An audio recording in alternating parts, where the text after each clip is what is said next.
एकीकडे गोरक्षणाच्या नावाखाली मानवी बळी जात असताना चंद्रपूरच्या बागला चौकात मात्र महानगरपालिकेच्या दुर्लक्षामुळे एका गायीच्या वासराला तडफत आपल्या प्राणास मुकावे लागले आहे।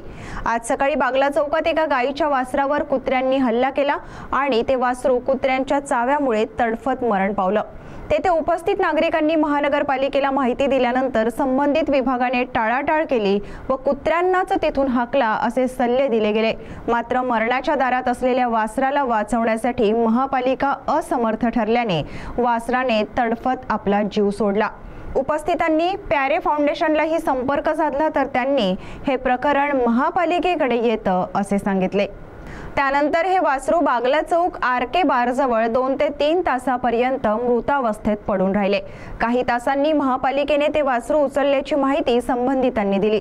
सीटीव्हीने महापालिकेशी संपर्क साधण्याचा प्रयत्न केला असता स्वच्छता विभागातून माझ्याकडे तक्रार नाही, तसेच गाय मालकाला माहिती असेल अशी उडवाउडवीची उत्तर आली। तर संबंधित क्षेत्र अधिकाऱ्यांशी संपर्क साधला तर ते अमृता फडणवीस यांच्या कार्यक्रमात व्यस्त असल्याचे समजले। एकूणच देशभरात एकीकडे गोरक्षणाचा पिटारा वाजत असला तरी चंद्रपूर महानगरपालिकेच्या या असंवेदनशीलतेमुळे एका वासराचा नाहक बळी गेल्याचे लक्षात येते।